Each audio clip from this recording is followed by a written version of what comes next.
Na prvi pogled čini se da je uzgoj crvenog luka jednostavan. Posiješ, zaliješ i čekaš da glavice narastu. No svako ko je barem jednom pokušao uzgojiti luk, zna koliko je lako završiti sa sitnim, razdvojenim ili praznim glavicama koje jedva da vrijede truda. Gdje se krije razlika između prosječnog uroda i onog koji izaziva zavist susjeda? U prihrani, ali ne bilo kakvoj. Prirodna prihrana nije samo alternativa, ona je ključna prednost.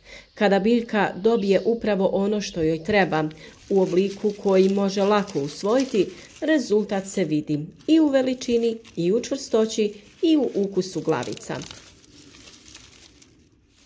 Prva tajna je uvijek ono gdje počinjemo, tlo bogato životom. Krupne glavice crvenog luka ne počinju od sjemena, počinju od aktivnog i živog tla. Prije nego što pomislite na prihranu, pogledajte šta se događa ispod površine. Crveni luk voli rahlu, propusnu i umjereno plodnu zemlju sa blago kiselim do neutralnim pH 6 do 7. Ako tlo nije zdravo, ni najbolja prihrana neće pomoći. Zato je prva prirodna prihrana zapravo kompost. Dobro zreo domaći kompost, bogat mikroorganizmima, ne samo da opskrbljuje biljku hranjivima, već i poboljšava strukturu tla. Može to biti kompost nastao razlaganjem ostataka biljaka iz vašeg kućanstva i vrta, a može biti stajnjak ili glistinac. Koristite naravno ono što imate dostupno. Prije sadnje površinu gdje će rasti luk obogatite sa 2 do 3 kg komposta po kvadratnom metru. Pomiješajte ga lagano u gornji sloj zemlje bez dubokog prekopavanja nakon dodavanja hranjiva. Luk voli površinsku obradu jer mu je glavnina korijena vrlo plitko. Biljni čajevi su tajno oružje prirodne gnojidbe. Prihrana crvenog luka treba biti lagana, ali redovna. Preteška gnojidba, posebno dušična, potiče rast lišća, a ne i formiranje glavice. Upravo zato su najbolji biljni čajevi oni koji balansiraju dušik, kalij i fosfor. Njihove oznake su N, P i K. Minerali ključni za formiranje krupnih glavica. Dušik koji potiče razvoj lisne mase koristi se samo na početku kako bi potaknuo razvoj listova, ali su kasnije kalij i fosfor najbitniji. Iz tog razloga prvo koristimo čaj od koprive za početni rast jer je kopriva bogata dušikom, ali i željezom i magnezijem, savršena za prvu fazu razvoja kada luk stvara svoju lisnu masu. Pripremamo hranjivo na način da 1 kg svježe koprive izrežemo i prelijemo sa 10 litara vode. Ostavimo 7 do 10 dana da fermentira uz povremeno miješanje. Nakon toga ovo hranjivo procijedimo te razrijedimo u omjeru 1:10 sa vodom. 1 litra ovog hranjiva i 10 litara vode. Sa tim zalijevamo svake 2 sedmice dok se lišće potpuno ne razvije. Važna napomena je da čim listovi dostignu svoju punu visinu, prestajemo sa ovom prihranom da ne bi prešlo u prehranjivanje lisne mase. Kod sljedeće prihrane prelazimo na čaj od gaveza koji je odličan za formiranje glavica. Gavez je biljka bogata kalijem, ključnim elementom za razvoj čvrstih i krupnih lukovica.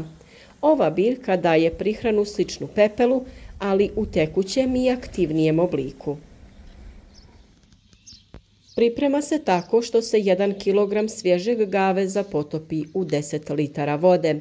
Ostavi se da fermentira 5 do 7 dana i zatim se razrijedi u omjeru 1:10 sa vodom. Koristi se svakih 10 do 14 dana od momenta kada biljka prestane intenzivno rasti u visinu. Pepeo i talog od kafe su blago svima dostupno. Drveni pepeo je stari vrtni saveznik o kojem često govorimo. Bogat je kalijem, fosforom, kalcijem i mikroelementima. Posipa se oko biljaka u tankom sloju i zalijeva vodom. Idealno je da ga koristite jednom mjesečno tokom vegetacije, ali ne previše, jer prevelika količina može promijeniti pH sastav tla. Može se i u 1 litru vode izmiješati 500 grama pepela te razrijediti sa dodatnih 10 litara vode i sa tim zalijevati biljke.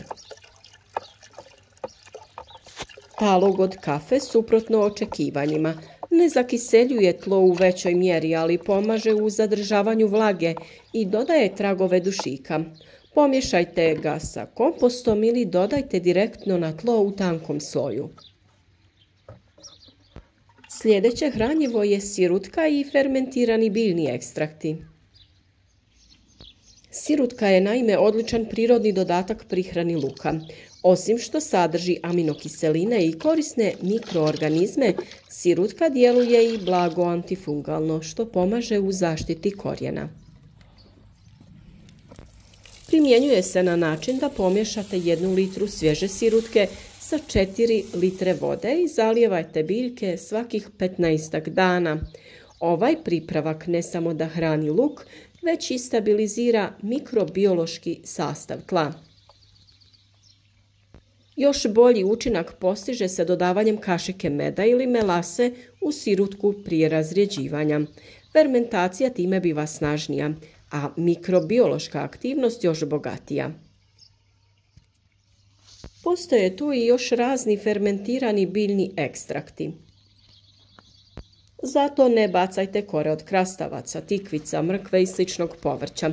Možete ih jednostavno staviti u posudu sa vodom u omjeru 1:3 i ostavite nekoliko dana da fermentiraju. Ova tekućina je prepuna enzima i lako probavljivih hranjiva. Procijedite i razrijedite sa vodom u omjeru 1:1, pa sa tim zalijte zemlju oko luka. Time ne samo da smanjujete otpad, nego reciklirate hranjiva direktno natrag u vrt. Sve ostatke povrća nakon cijeđanja možete ponovo staviti u kompost. Mi smo sa vama nedavno podijelili recept za hranjivo na bazi pokošene trave, ljuskih jaja, biljnih ostataka i pepela. Link za taj video biti će u opisu, pa ga pogledajte i iskoristite dobrobiti ovog hranjiva jer svih ovih sastojaka trenutno imate u izobilju. Meni jako draga tema je malč, neizostavna prirodna zaštita i podrška razvoju biljaka u vrtu. Malčiranje crvenog luka često se zanemaruje, iako ima višestruke koristi. Tanak sloj slame, sjena, pokošene trave ili isjeckanog lišća čuva vlagu u tlu, sprječava rast korova, održava ravnomjernu temperaturu tla, potiče razvoj glista i korisnih mikroorganizama. Luk ne voli konkurenciju za svjetlo i hranu, pa malč treba biti lagan i ne predebeo, oko 2 do 3 cm. A tu su i mikroorganizmi koji su naši nevidljivi pomagači. Ako želite krupne glavice, biljke moraju imati dobre korijene, a za dobre korijene ključna je saradnja sa mikroorganizmima, gljivicama i korisnim bakterijama.